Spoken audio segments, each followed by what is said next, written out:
Hello, everybody. Good evening. Good morning. Good night. Wherever you are looking at Mama Coco's life and style this evening.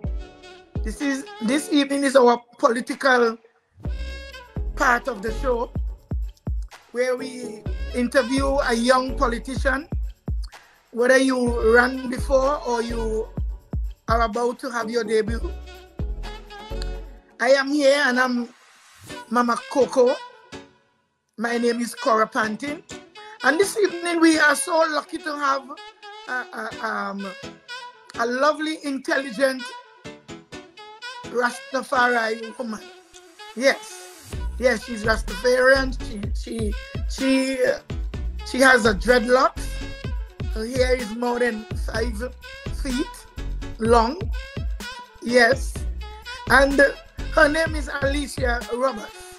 She's mother. She's wife. Yes. To a handsome husband. She's daughter. She's friend. She's cousin. And she's a politician. Yes. She is practicing psychiatry.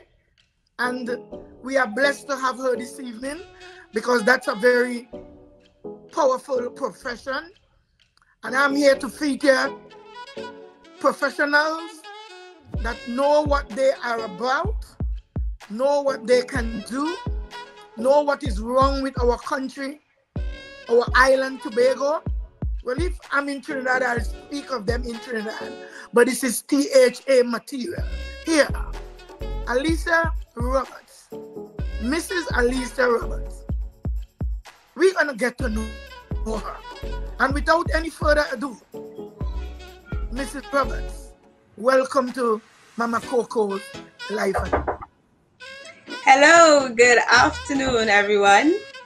Mama Coco, thank you for having me on your show. It's a pleasure to be here with you and to be here with all the viewers. So, Alicia, I have already spoken about you and telling people who to expect. And I know they will be yes, to hear of this special woman that Tobago nurtured and is Tobago born and is Tobago walking, and she's looking to gain the trust and the honor of representing PPD and to represent the people. She's a people person. We're going to put politics out for a while, and we are going to deal with a woman who came back to serve. So, who is Alicia Roberts-Patterson? Well, I must say that I am a assertive, strong, determined, educated, articulate, and committed woman. Not only envisioned and engulfed in the love for God, but I also love people. And for me, I want to just put a plug here to say I am the next representative for Bethel Montevin. Come 2021, I will be representing those people. Well, and I owe all this to my parents. Amen. I will have to say hallelujah in between. Sorry for jumping in, but sometimes we have to take a moment to say thank you, Father, and to claim our hallelujah moment. And this is a light bulb away. You are claiming, you are speaking life in your own pathway. You are claiming it. You are claiming that's right. Tonight while you are giving us presentation. So that's right. Think about your mom, your mother.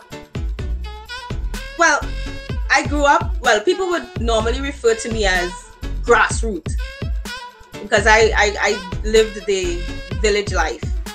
I grew up in Bethel, and Bethel is actually ingrained in my DNA.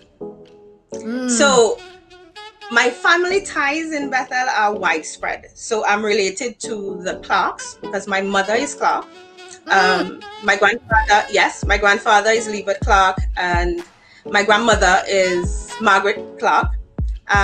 For my father's side, I am related to the Roberts, to the Guys, to the Alfreds, and to the Taylors. Ooh. So yes, you see how far my fangs go in terms of family ties. You know, so yes, I have a lot of families. And the way we grew up, I grew up with my mom and my dad, and my siblings. So I have a brother and a sister. I'm the middle child. My brother is the eldest, and I have a younger sister. And we actually grew up in, well, Beverly Hills in Bethel. And it was fun.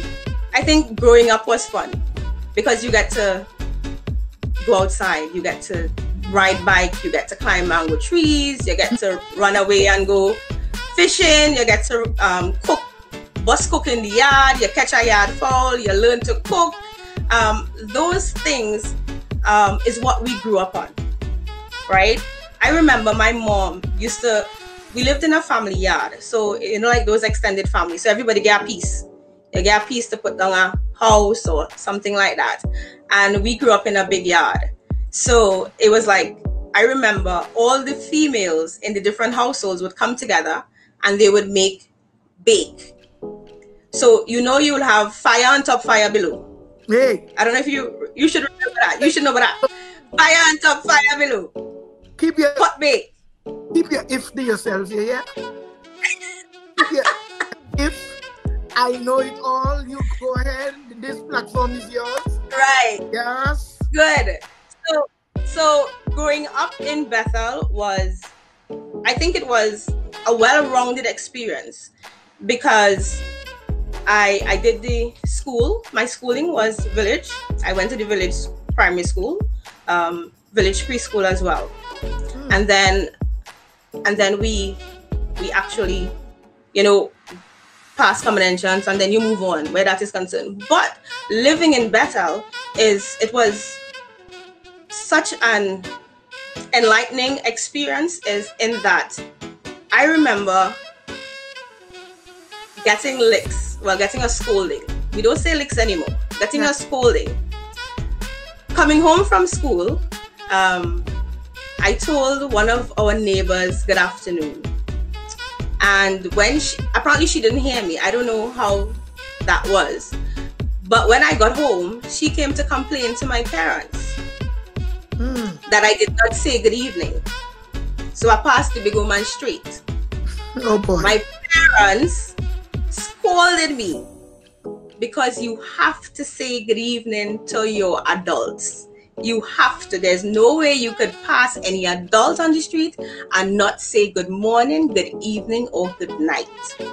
So from that scolding, let me tell you, every single person, cat, dog, or sheep I pass on the street was getting good morning, good evening, or good night. Right? So in terms of having a village raise your children, that's how we grew up. We had to tote water. We didn't have water inside. We had to tote water in from full barrel and all those different things before you go.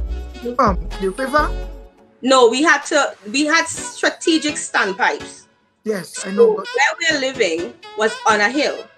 So mommy would wake us up. We would have to get up like about 1, 2 o'clock in the morning, want to have water, because it's like there was somebody always monitoring water to see when water coming. And the whole hill would be toting water, bucket on your head, and you're going out, you're toting water. You had to make sure and fill your barrel. One of the things as well, if somebody couldn't fill their barrel, we had to fill their barrel too. Oh, yes, neighborhood, exactly. So it's not just you alone. You had to look out for your neighbor. You had to look out for your neighbor. And I think that is one of the strengths that I would definitely say Bethel had. We always looked out for each other. And I think some people look at it as badness, but it's not badness. It is us looking out for each other. That's right. Yeah. That's what we are. Yes. That was a form of respect. Not Thank playing no. You think you're too big for your skirt. That's right. Or you're smelling your perspiration. Yes. Yes. So Alicia, Right. you have grown up like the Yes. typical Tobagonian child. Yes, and one of the I am your elder, but then it happened to me also. So it's like a trickle down disciplinary action. right. Still, Say that again. does that happen still? I think it depends on the parents and the values and morals of parents today. For me, I have passed that on to my children. So yes, my children learn that if they do something wrong, they will be scolded accordingly. Manners make it man and woman is what my parents would always say. And my children know that, right? And when we grew up in Bethel, my parents were devoted Christians. So we actually had to go to the Bethel. We went to the Bethel Estate Church, right? So we actually were Christians in terms of following the rules, the Bible, learning this. We were involved in Pathfinder clubs. We were involved in Panside in the church. Everything was church oriented. So that foundation in itself was something that we have to be grateful for, because I think it has also impacted on who I am today and the love that I have for people in general.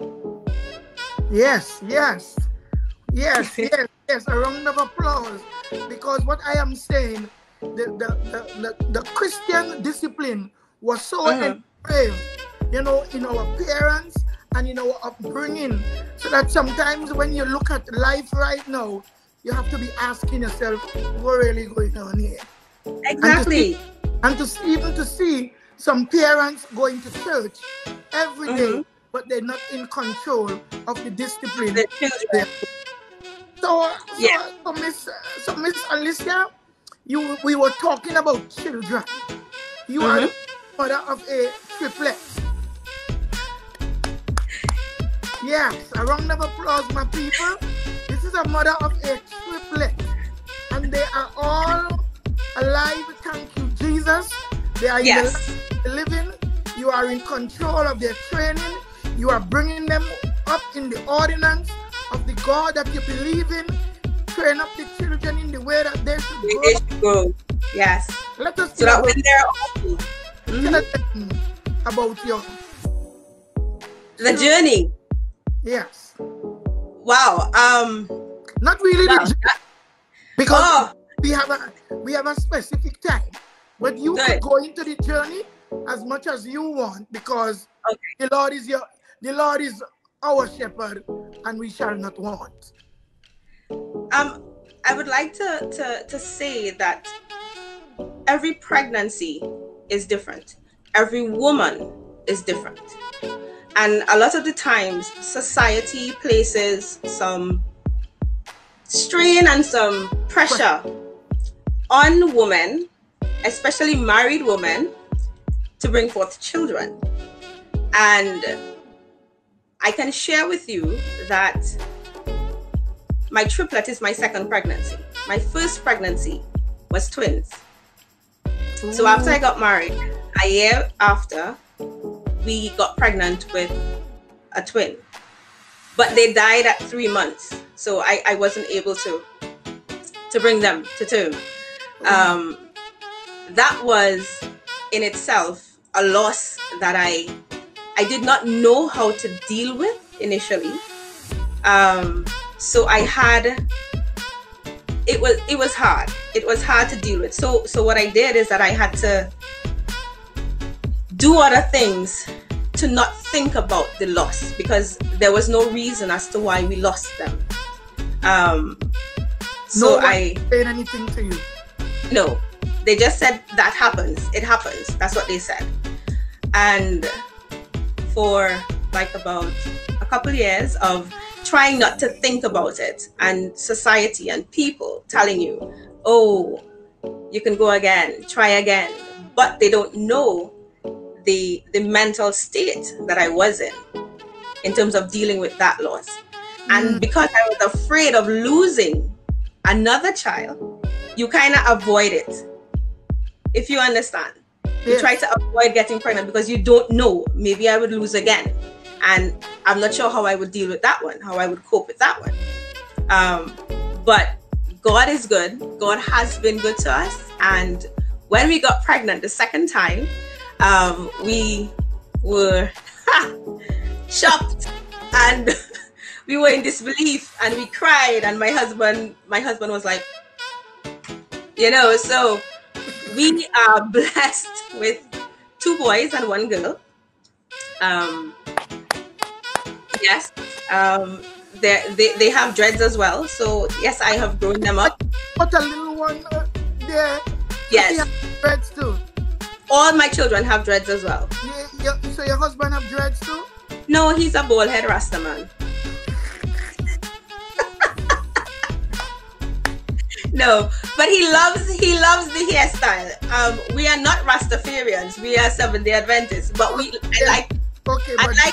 I like the hairstyle, and I like it. And my children also, I have indoctrinated them in it. But they have the choice when they're 10, which would be in 6 months, to decide if they are going to keep it or if they want to get rid of it. So I give them that option. You're giving them an option yes. at that age? Yes. Are they being pressured in school or anywhere with their locks? One of my boys, that is Stefan. Stefan says, well, I am going to toot my own horn here. They are very handsome young men, little boys. They are very cute. And one of my boys, he doesn't like it when they call him a girl. Yeah. So he always have to be telling them, I'm a boy. I am a boy. I am a boy. Right? And that is the only one who wants to take off his hair. My other son, who I think he's the ladies' man, if you want to say that, he said to me, Mommy, I'm keeping my dreads because the ladies like it. And I'm like, what do you know about ladies already? Alicia, keep speaking. I am going to step out a little bit because I think my feed is sticking. I'm going to go and do something with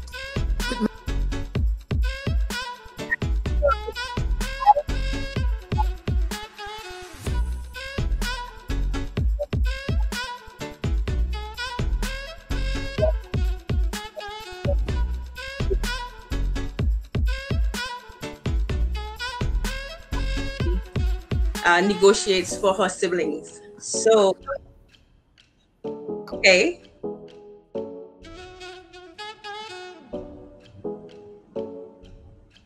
Alicia, are you hearing me? Yes. Well, let me see if we will get a better reception. Well, I'm hearing you better and you're not sticking just yet. So I think this is good. Yes, this is good. Yeah. So I was just sharing that my daughter is the negotiator. She's the lawyer. So she's the one who's going to come and say, Mom, could we do this? If we do this, that kind of stuff. But one of the problems that I'm having with them is that I have a problem with the education system that we have currently. Because I don't think it encapsulates or it takes into consideration the learning ability of every child. It is more just academic learning that they focus on. And I think we need to get more hands-on, more computer smart. I mean, COVID has shed light on a whole different era of life in terms of internet, in terms of the computers, in terms of actually doing everything from the comfort of your home. And we need to incorporate more in order to reach or to provide for all our young people, right? So that is one of the things that I'm concerned about. But in terms of impacting morals and values to my children, I do that all the time. I am not one to give my children things because they can get it, I want them to value things. Because for me, they need to see the importance of it. Yes. And if you work for something, you will deserve something. Right? And that is what I teach them.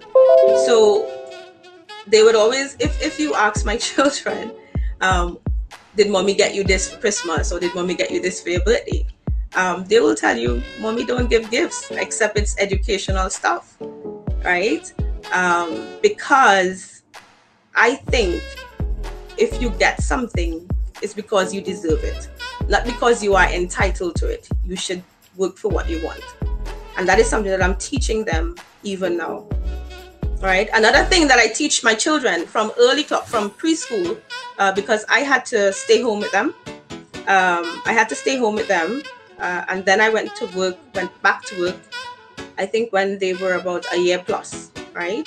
So it was kind of hard on my husband. So I had to go back to help out. And from preschool, I had to teach them to talk to me, to be open to me. I had to teach them good touch and bad touch. In terms of, you know how society is now. And if somebody does anything to your children, you want to be a parent that listens. So they can come to you, they can share that experience with you, and you now would know how to deal with whatever it is. So we have open talk. There's something we call open talk or big people talk. They just come and say, mommy, it's time for big people talk. And that is when they would ask whatever they want. They ask whatever they want. Right? So with my children, they are amazing. They are 3 handfuls. And I would like to commend all the mothers out there who have 13 children or 9 children or how much of amount of children you have. I applaud you for this, because we were never given a manual. We have to learn on the job. And thank God for me being a strong Black woman, a Tobagonian who back real broad and can handle stress, right? And I also would like to say, social support and your family support is very important, because I couldn't do this on my own. My husband and I, we could not have done this on our own. And my parents stepped in. My sister left her job to stay with me. So my sister left her job to stay with me. So to God be the glory. Amen. Yes. A round of applause. And congratulations. And we ask God for continued guidance and blessing to you and your husband and your extended family, including your mom and your dad. And my dad. Yes, and your friends. Because sometimes you need to talk with a friend, and I want to bring them in for praises and thanksgiving. So I think we kind of shifted a little bit according to the questions were going, but thank God we are over that part, and we have cleared that. So we are going to look for the other question. I hope it is there ready for you to have. I understand that my internet sucks, and I don't know if that television can come off to give me some help. I'm getting problems with the internet. Okay. I will ask my daughter if she's hearing me that she can talk to her brother to help me with the internet service. And I wouldn't like to know that my viewers are not getting this live. This is a powerful live. This is a live of all lives, because we are dealing with mental health issues and how hard it is to cope after pregnancy, especially one that you lost your kids before. Yeah, they can be full-term. Yeah, and how you deal with that kind of trauma.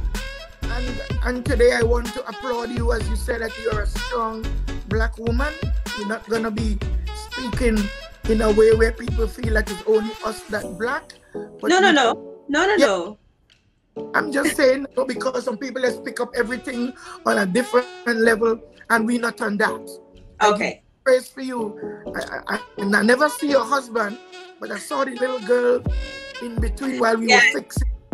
I mean, they actually coming and knocking on the door because they want to come in. So I had to, we will go by the rules and life, because of, we have to listen and we have to abide by the spirit of truth. Yes. So if another question can come, or do I have to just? Well, I guess we can just talk. I'm waiting on here. And okay. I want to know if the internet improved.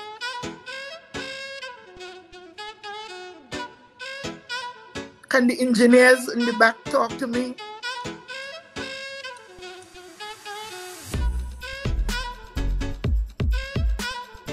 Okay. I have a question here. Yes. Alicia Roberts-Patterson, tell us about your educational journey. I was just saying Alicia Roberts. But I realized you left out Mr. Patterson's name. I left out that nice man that I meet soon. Yeah. Part of your children and the love of life. Of course, definitely. Amen to that.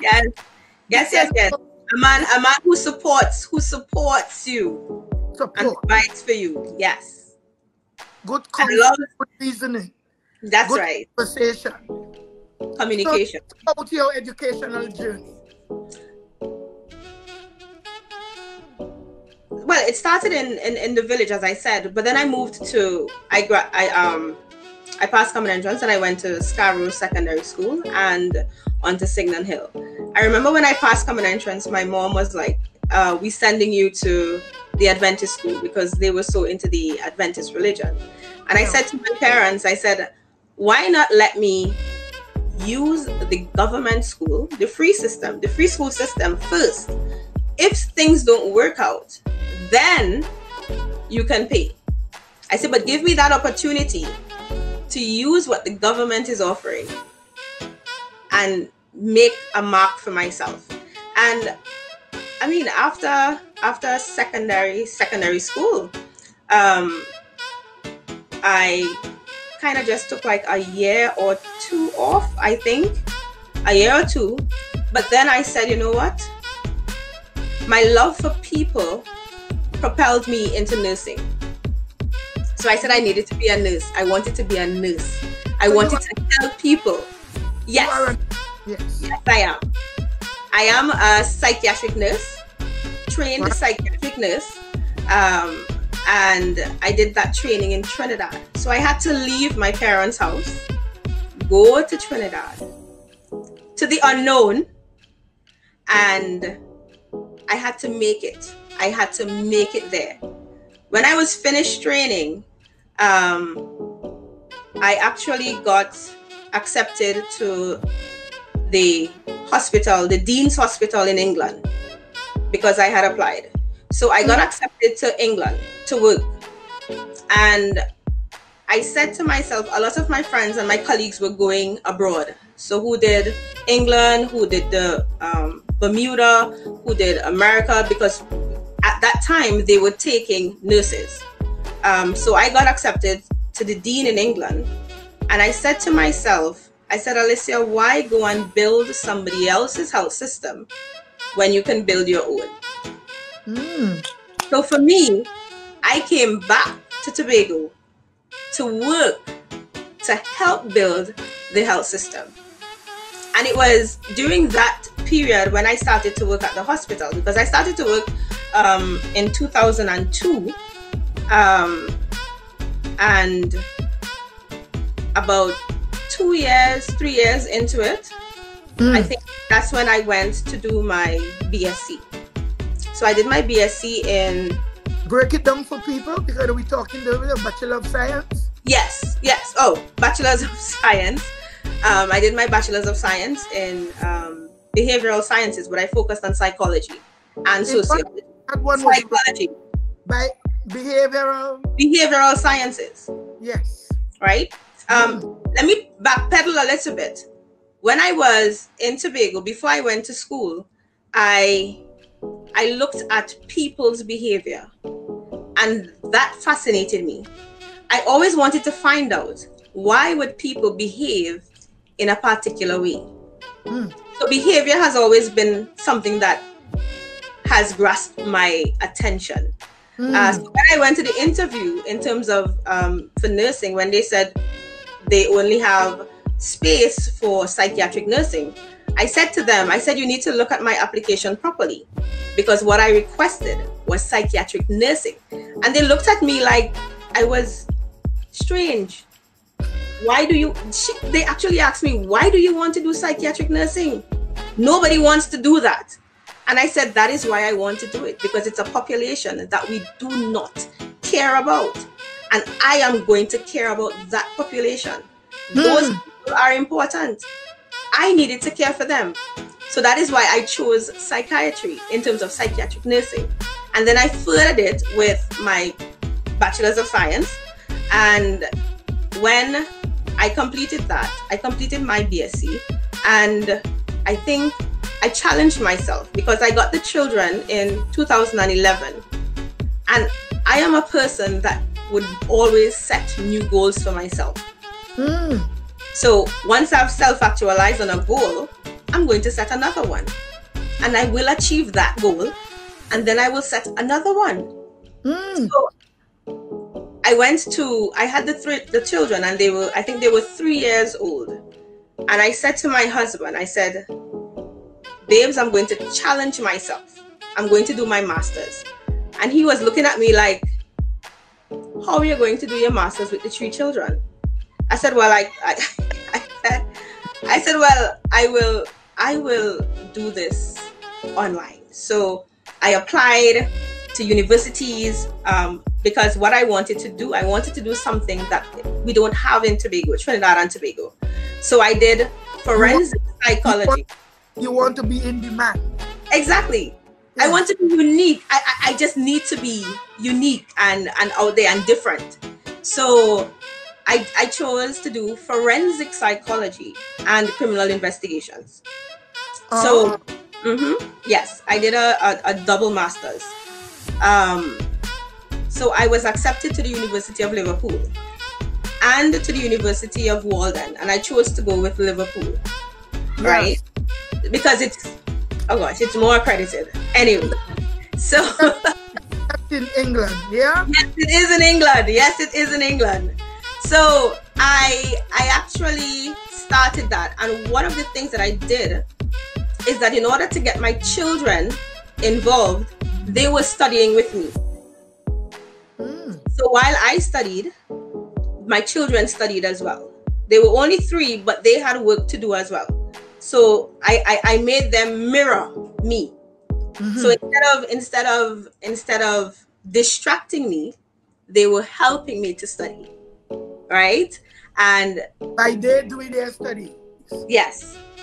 And shockingly, if they don't come around, or if they didn't come around, I'm doing an assignment and they didn't come around, I felt alone. I don't know if that makes sense, but it's like I needed them. A classroom. Yes, I needed them to help me study. So I completed my master's within 2.5 years, and then I went to England for graduation. So I had to go up to graduate and be a part of the whole process. So my husband and I, we went and we enjoyed that. And I mean, today I am employed as a mental health officer. I am not employed as a forensic psychologist or a criminal investigator, because when I did my research in terms of doing, I've made calls and that kind of stuff in terms of offering myself and my expertise, they said I needed to come to Trinidad. And for me to take my children and leave, no, apparently not.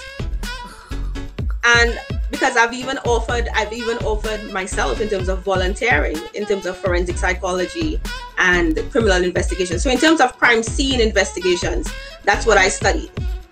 in terms of understanding why criminals behave the way that they do, I studied that. What makes a criminal a criminal? What makes them do the things they do or commit crimes? That's what I studied. So what helped them to develop their criminal mindedness? There's a lot of different situations. Yeah, those things, yeah. Yeah. The different factors that would actually cause someone to become a criminal or to commit a criminal act, right? So those are the things that I literally studied. But my passion is mental health. I have a question. Don't miss this question.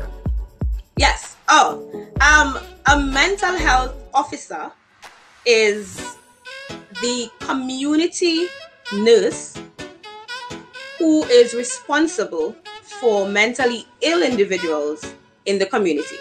So in order for you to understand it, a lot of people are aware of district health visitors.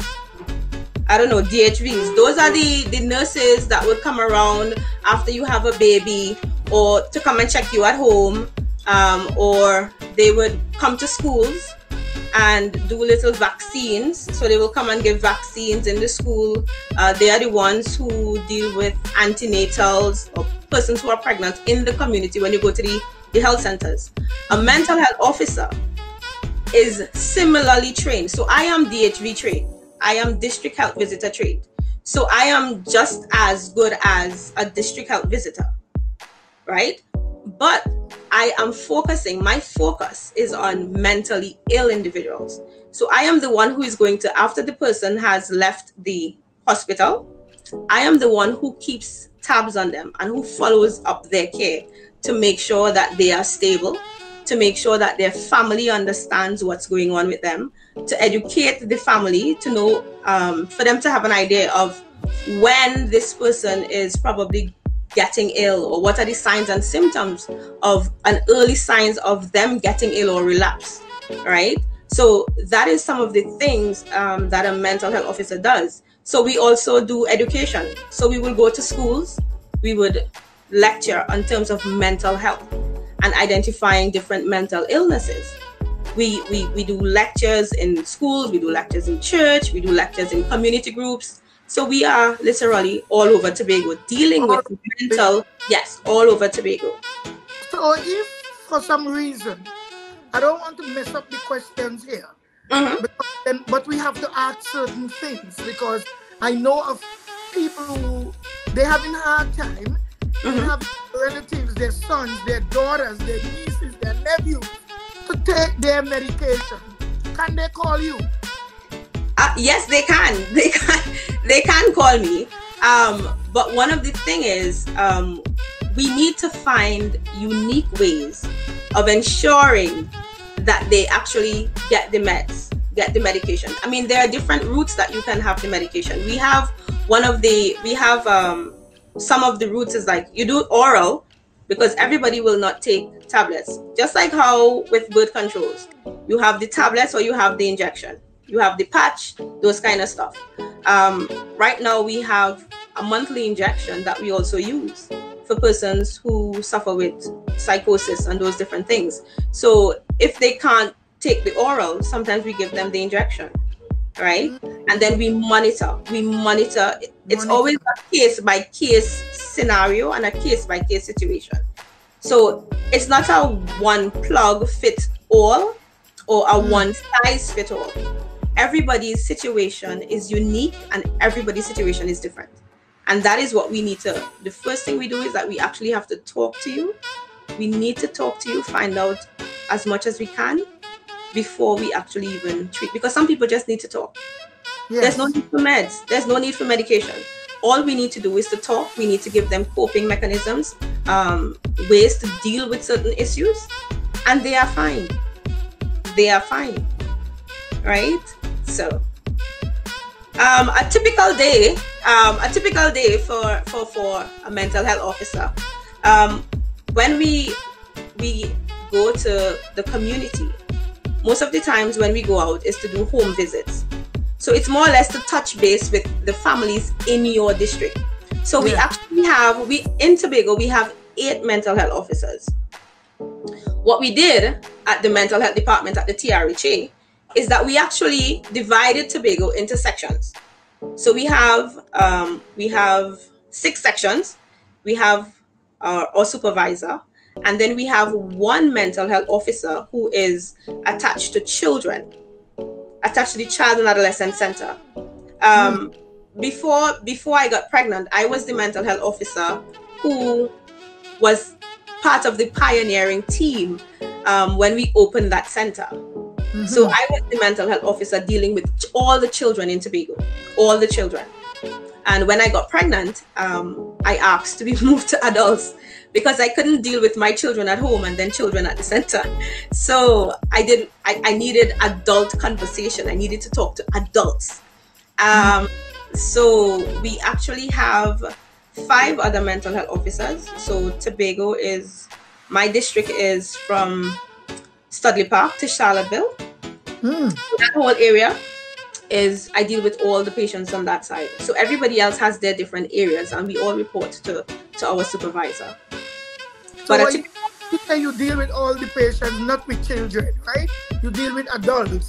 I deal with the adults, yes. The adults. Sometimes the MHO who deals with children, we work in collaboration. So we work as a team. Sometimes the MHO who deals with children will ask me to follow up on a child because that child is in my area. So that is also my responsibility. So if you're dealing with an adult in a home, would you be able to watch a child, a child and diagnose that child and call on the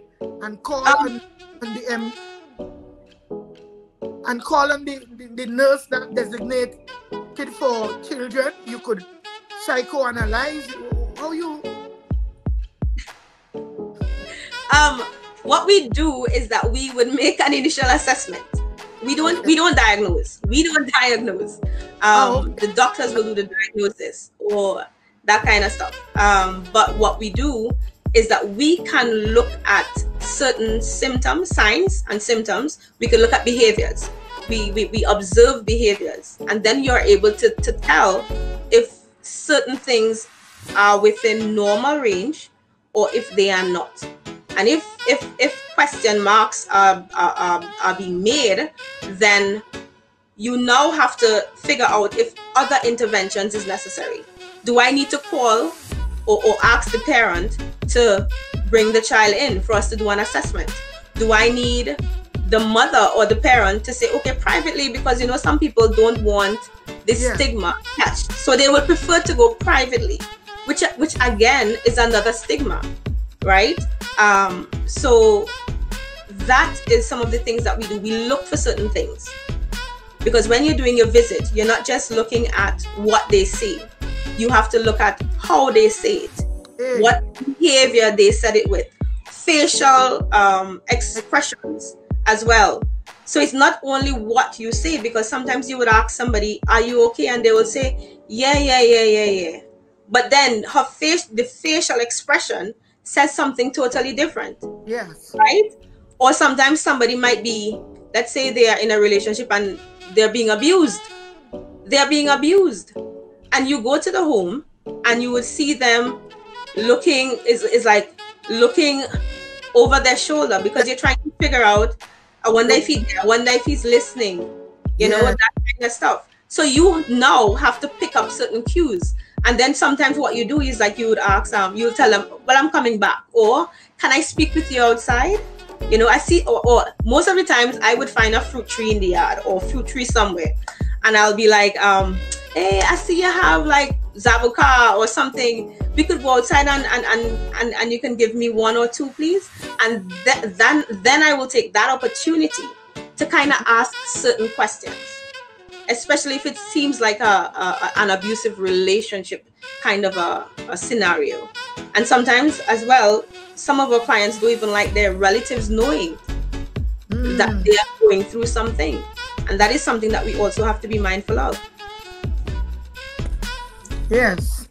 Well, this is a whole new world for us who live in Tobago, and I hope that everyone having their cue and their clues to understand that there is help out there. Yes, there is. And I am proud to know that the availability exists without any pressure Right. on you and stuff like that. So we have another question here. What are the top 3 mental health issues, challenges facing the people of Tobago? All right. I think, well, mental illness respects no person, no individual. Anybody and everybody can suffer with a mental illness. But on the island, we have a problem with drug abuse. We have a problem with depression. And also have a problem with psychosis. In terms of, we call it schizophrenia. So most of the times, and we have a lot of comorbidity, meaning when you say that, right? What age that pops in? In terms of the drug abuse, you have more schizophrenia. 18. Well, drug abuse is more 18 to, let's say, about 25, 30. Drug abuse, early onset. But what I'm saying is that there's comorbidity in that sometimes you get 2 diseases occurring at the same time. Or it's like, which comes first, the chicken or the egg, right? So a young man who uses marijuana for the first time, let's say that happens, or uses marijuana, and then they start hearing things or they start seeing things. So they start hallucinating, right? Yes. Now we're saying, which came first? Is it because they used the marijuana, or was it just the onset? Meaning, is it just the time for that person to show symptoms of psychosis? But some individuals, if they stop using drugs, then you may not get any further symptoms. While others, even if they stop using the drugs, which could be cocaine, marijuana, alcohol, even if they stop, they still continue with the symptoms. So they still have that mental illness and experience the signs associated with it. So now we are in a like a catchment, in that you're trying to figure out which one caused it. What was the reason? Is it that there was a family history? Right? Was there a family history in terms of mental illness, which may have been the catalyst in terms of him developing or her developing? Yeah. Or was it the drugs that did the initiating? So we have to always take every situation, every client on an individual basis. And that's why we do social history, family history, educational history. We do a full social background to understand that individual. And sometimes even situations may cause people to become mentally ill, to have a breakdown, because they would normally say he have a nervous breakdown. That's what we say in our society. He have a nervous breakdown, right? But we need to actually zone in on the health of our people. And if we are able to help people to understand that there are going to be stresses in life, things are going to stress us. COVID-19 was here, and the amount of persons who were under stress is not funny. The amount of persons who just couldn't cope because they've lost income, they weren't able to feed family, they weren't able to, they were evicted from their homes, because we had one person who was evicted from her home. I know there's probably more to that, but that's not the whole case. But it's the whole stressfulness of life in general that can cause someone to develop a mental illness. And that is something that we need to educate people about. It can happen to you. It could happen to you. It can. Yes, it can. And it's happening right here in America. I could imagine. Yes. Tell us at least 3 of the telltale signs Like a young man stop bathing, he stop brushing his teeth, he want to stay in his room, or a young girl. Are those signs? Yes, they are. What I can tell you is that because we have so much different mental illnesses, the signs and symptoms associated with each diagnosis is different, right? So if you're telling me that someone who is normally outgoing, they like sports, they like to go to the beach, they like to line with friends, and that person is now in their room, not bathing, not talking to anybody, not coming out, not communicating, then that is cause for concern. That is signs that something is wrong. The problem is, how do you now get that person to seek help? Right? So once there's any deviation in behaviors, because that's what we look at, behaviors, because thoughts evoke emotions, and these emotions would then alter behavior or influence your behavior.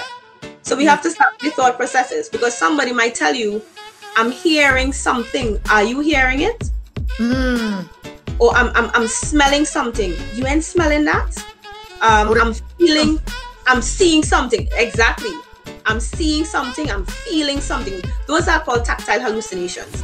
And people actually experience those things. And for us who are not experiencing them, then you have to put up your red flag. And you have to now be a little more observant, a little more into that individual. Because you would know that something is probably off. We ain't saying something wrong, probably off. And the important thing to do is to, one of the things that we always say is early diagnosis means improve the prognosis. So the earlier we identify the problem, the better it is, or the faster that person is likely to recover. Right? And that is why we actually, at the mental health department, we are on an education drive. We actually developed a team called VIBES, Vital Information Broadcasting, to eradicate stigmatization against mental illness. That's right. We have a VIBES team, right? And we actually go around Tobago. We do health fairs, we do lectures, we do everything, trying to educate people, trying to get rid of this stigmatization attached to mental illness, right? And for us, sometimes we reach a brick wall. You get that brick wall because some people will just never accept it. Yes. We are working on it. And passion, yes. Yes, I see you want to make a difference in that. Exactly. Now, we have another question here. But one thing I want to ask you, because I watched a young woman deteriorated. I saw her like she just landed in Scarborough, still was clean, still was up and stuff like that. But she used to hang out right by the rum shop there facing the harbor.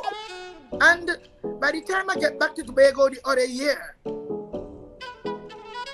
she was far gone. Her shoes off her feet, slippers have a big hole, she not wearing thing, the tidiness. She was still having her menstruation, and I asked, so if you see something like that happening in the city, what would you do? Well, we've seen many of that happening in the city, and somehow they gravitate to Scarborough. I don't know why. But it's probably because it's the busiest place and people would offer food and people would offer things. Yeah. But one of the things that we do is that most of the times you will get us asking around. All right, so we've identified the individual. Do we know this person? Is it someone that is in our system? Could we help them? Right? Because one of the problems that we're having, our population, we only have one ward to deal with mental illness. And it's only acute patients that we can deal with. Ward, what's the capacity? What's the it's a 12 bed. only 12 persons. Let's say for the whole of Tobago, only 12 persons can be admitted at one point in time because of bed restrictions. And that is 6 males and 6 females. Right? So we could only have 6 men from Tobago or 6 women from Tobago in the hospital at one point in time. So we're talking about bed space. We don't really have that. And we have to do acute psychosis or acute illnesses because we can't do the long stay. We do not have that facility, if you understand. So sometimes getting somebody, and everybody will take differing time to get well. So we've had people who would be there for like a month, 2 months, 3 months. But again, that is taking up a bed space. So you have to be kind of vital with that. Some of the times, depending on how the ward is, as MHOs, we assess our patients. And sometimes even though we try to manage them outside, some of them need to be admitted and treated. So we then have the right, as a mental health officer, you have the right to admit a patient. So there are different types of admission that we use, and we have the power to pick up an individual if they're on the streets looking untidy or unkempt, and we need to help them. So we try doing that. And when we do that, then we look for family support. So we do have social workers attached to our department. So now the social worker is going to be the one who is going to do tracing in terms of finding out who their family is, what are their needs, social needs that needs to be fulfilled or to be met. Those are some of the things that we do because we don't work in isolation. We work in tandem with a team. So our team has psychologists, psychiatrists, social workers, mental health officers, occupational therapists. We now have an art therapist. So we have all those different professions working together for one individual and ensuring that the needs of that one individual are met holistically. Yes, very good. I'm so excited. Good. I am having a strong victory lap right now because I'm listening to you. The last question on that is, if for some reason, when you treat the individual and they are ready to be discharged, but you cannot find family, you didn't know this coming. This just coming. I know the moderator may not like it, but you see, my show is a spiritual show. Right. Spirit moving in an angle, and I'm getting what the spirit is lacking and wanting and looking for changes, because this is a thing that bothers me. So if when you finish treat your patient in your 6 rooms or your 6 bedroom for male and female, I won't even go into the 7th male. If a 7th male come, what you gonna do with it? We have to improvise. Don't let me go there. Now get because you see, the spirit start to travel in an angle where I don't want to be too definitive politically. Right. And people. What I'm asking now, when that patient should finish their treatment and you cannot locate a family member or anybody to take them, what is that patient? Please answer as quickly as you can, because we are already 58 minutes in. Mama Coco? Yes, darling. We actually have to, most of the times we actually have to keep them, hopefully until we find a relative or until we find somewhere that they were living before, because we do not let patients out back just on the streets, right? One of the problems that we're having with this as well, because it is one of our concerns, the occupation of the ward is already small, but we don't have that facility. So if relatives do not say, this is my relative and I would accept them, it's difficult because we don't have like a halfway home.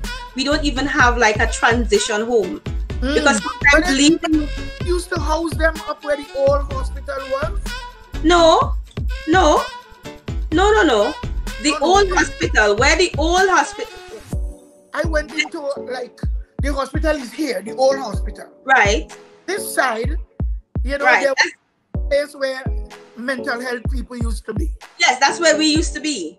And right now, what they did with that space is that they actually, after we pleaded and we begged, we actually got a rehab center. So we have a drug rehab center that just reopened. But they only take male patients, so it's only for drug rehab. It's not a halfway home. It's not a transitioning home. So from the hospital back to halfway house, which would allow you to get accustomed to being back in the community. Then you go home. We don't have that luxury. We need a halfway house in Tobago. We need someone we need a halfway house in Tobago. We need to provide for these individuals. And that is one of the things that is bothering me where that is concerned, because we've made plans, we've written proposals, we've done all kind of stuff, and to be shut down, right? So it's like we have to treat, and Mama Coco, sometimes if the relatives then come in for them, we carry them for the relative. Ooh. Because we have to, especially if the ward is filled. Especially if the ward is filled and we don't have space. But this is a new show. This is the next show. You have to come back. Yes, definitely. Definitely. Here we are with an issue that people are taken for granted. Yes, they are. They're taking it for granted. I watch a policeman. I deteriorated in Roxborough. His name is Godwin. Oh, yes. He used to be a police officer. And they watch him turn into an animal there in Roxborough now. He looks so... I don't know what's happening. But here we are with another question. You may have to come back. Yeah. Are you going to come back? Yes, Mama Coco. Once you ask me, I will come. I will come. Your other question here, thank you so much.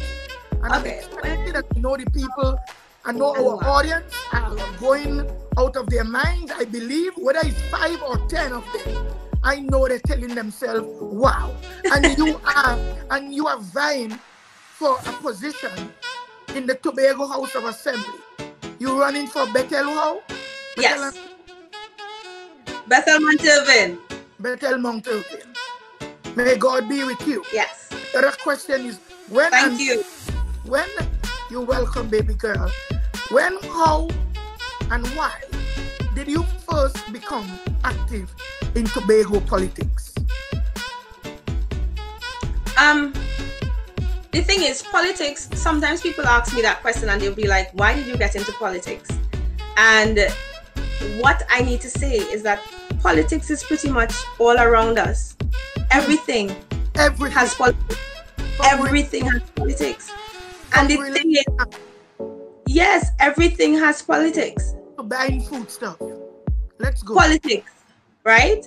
And sometimes some of us would say we are actively in politics, but most of us are passively involved in politics. We don't speak out, but we will murmur when we are not pleased. Those of us who are actively involved, then you would hear us, or you would see us, or you would say, oh, what, she vocal boy, right? But working in the healthcare system and the passion I have for helping people, I did not just want to help one person or two persons. I saw an avenue where I could help a whole country. Multitude. A whole country, a whole multitude of people, right? Yes. And I looked at the mental health of the population, and I said to myself, Einstein said, insanity is doing the same thing over and over, expecting a different result.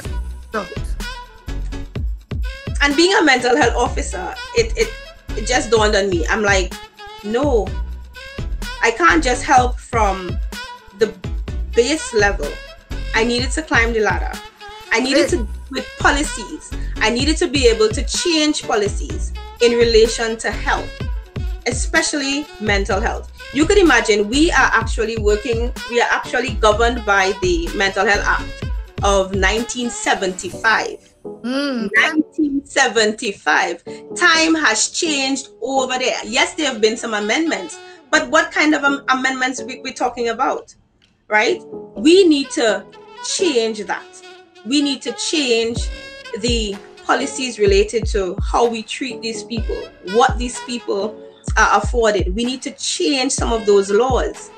And how better to do that than to get involved in politics, actively involved in politics, where I can change laws, where I can assist, where I can consult with other people who are minded to bring betterment to our people.